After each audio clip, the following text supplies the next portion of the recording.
तो हेलो दोस्तों, relies study पर आपका स्वागत है। तो कैसे हो सभी को मेरा नमस्कार। तो चलो आज एक और टॉपिक लेके आए हैं हम जैन धर्म से रिलेटेड। हमने सीरीज चला रखी है 20 प्रश्नों की। अगर आपको नहीं पता है तो मैं इस वीडियो में बता देता हूँ, हर वीडियो में बताता हूँ।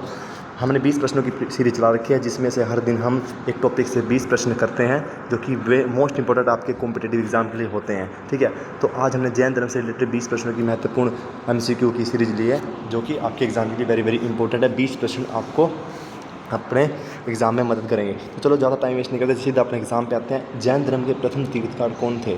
तो जैन धर्म के प्रथम तीर्थकार कौन थे? ये CGL, CSL, MTS state exam इनकी तैयारी करने वाले बच्चों के लिए वेरी वेरी इंपॉर्टेंट हो जाती है क्लास। जैन धर्म के प्रथम तीर्थकार कौन थे? तो ये थे ऋषभदेव। कौन थे? ऋषभदेव। ठीक है, राइट आंसर हो जाता ऋषभदेव। उसके बाद जैन धर्म के 24वें तीर्थकार कौन थे? जैन धर्म के मोस्ट इंपॉर्टेंट प्रश्न हो जाता है आपके जैन धर्म का 24वां तीर्थकार। तो इसको किसको बोला जाता है? महावीर स्वामी को 24वां तीर्थकार माना जाता है। ठीक है, उसके बाद अपना तीसरा प्रश्न है, महावीर स्वामी का जन्म कहाँ हुआ था? जो महावीर स्वामी थे, महावीर जैन से रिलेटेड प्रश्न है। तो महावीर स्वामी का जन्म कहाँ हुआ था? तो ये आपने बताना है कहाँ पे? कुंडग्राम में। कहाँ पे? कुंडग्राम में, ये राइट आंसर। उसके बाद चौथा प्रश्न, महावीर स्वामी का बचपन का नाम क्या था? जो महावीर स्वामी जी थे उनके बचपन का नाम क्या था? सिद्धार्थ, वर्धमान, राहुल और गौतम। तो कौन था? वर्धमान। ठीक है, राइट आंसर गौतम हो जाता है, उस वर्धमान हो जाता है। उसके बाद पांचवा प्रश्न है, महावीर स्वामी का कैवल्य ज्ञान कहाँ प्राप्त हुआ था? तो कहाँ हुआ था? पावापुरी, राजगिरी, जरम्बिक गाँव और वैशाली। तो जरम्बिक गाँव यहाँ पे हुआ था इसको, महावीर को कैवल्य ज्ञान की प्राप्ति। उसके बाद छठा प्रश्न अपना, अगर वीडियो पसंद आ रही है तो वीडियो को लाइक करना, शेयर करना और चैनल को सब्सक्राइब करना दोस्तों। महावीर स्वामी का निर्माण कहाँ हुआ था? पावापुरी, राजगिरी, श्रावस्ती, वैशाली। महावीर स्वामी का निर्माण कहाँ हुआ था? पावापुरी में। ठीक है, कहाँ पे? Right answer Pawapuri. Right answer Pawapuri हो जाता है, आपको याद रखना है। उसके बाद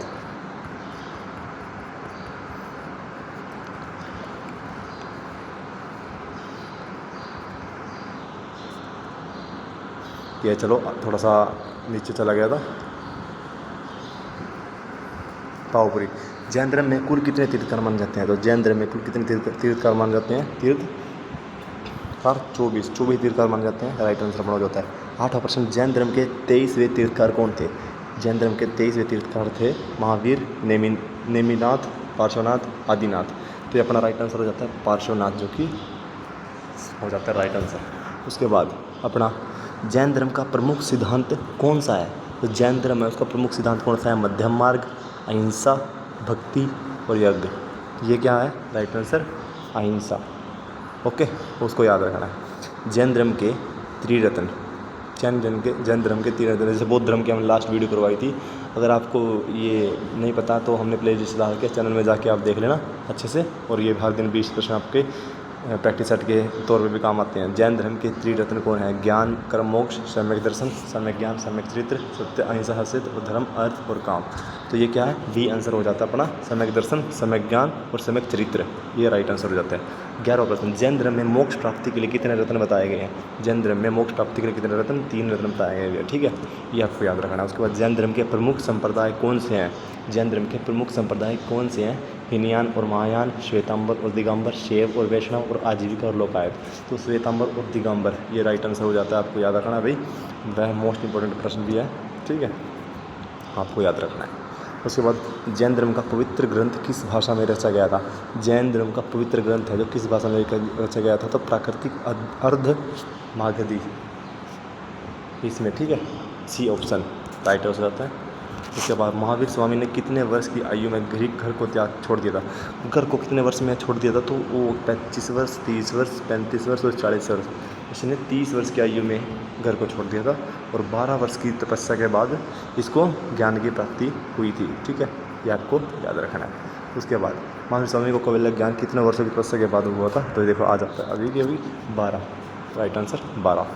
उसके बाद जैन धर्म में शैवावाद का संबंध किससे है? तपस्या, अनेकांतवाद, निर्वाण और कर्म।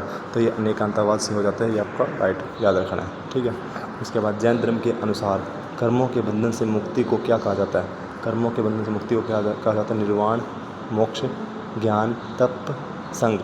तो ये क्या बोला जाता है इसको? निर्वाण, मोक्ष।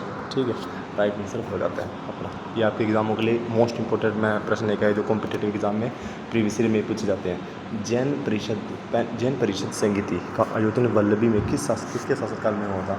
तो ये किसके शासनकाल में? चंद्रगुप्त मौर्य, समुद्रगुप्त, देवदृगिणी, क्षमाश्रम के नेतृत्व में और अशोक के नेतृत्व में।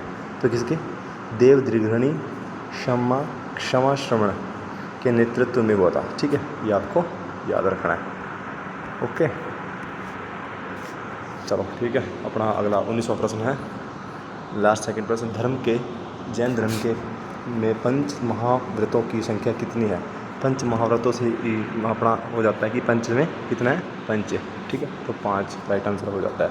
ओके, याद रखना है। निम्न में से कौन सा धर्म का महाव्रत नहीं है? तो कौन से का? यज्ञ का। ओके, अब आपको एक पंक्ति में याद रखने के लिए जो मतलब कि बुद्ध धर्म से रिलेटेड प्रश्न है। फर्स्ट तीर्थकार, पहला तीर्थकार कौन था? ऋषभदेव। ठीक है, तो 23वां तीर्थकार कौन था? पार्श्वनाथ। 24वां तीर्थकार कौन था? महावीर स्वामी। ओके, याद हो जाना चाहिए क्लास में। जन्म कुंडग्राम में होता है ज्ञान का जन्म विग्राम में, निर्वाण पावपुरी में, त्रिरत्न सम्यक दर्शन, ज्ञान चरित्र। ठीक है, तो ये अपनी आज की वीडियो थी जो कि मैंने आपको करवा दी है। इससे रिलेटेड प्रश्न 20% जो कि आपके एग्जामों के लिए वेरी वेरी इंपॉर्टेंट जाते हैं। इनको एक बार निम्न में से कौन सा धर्म का, ये सारे के सारे मैंने करवा दिए। तब तक के लिए खुश रहना, स्वस्थ रहना और अच्छे से तैयारी करते रहना। 20% थोड़े नहीं होते हैं, बहुत प्रश्न होते हैं। इनमें से मैंने आपको अच्छे से अच्छे जो इससे रिलेटेड थे वो सारे के सारे मैंने करवा दिया है। ठीक है भाई दोस्तों, तो चलो तब तक के लिए सभी खुश रहना, स्वस्थ रहना, मम्मी पापा का ध्यान रखना, पढ़ते रहना। जय हिंद, जय भारत।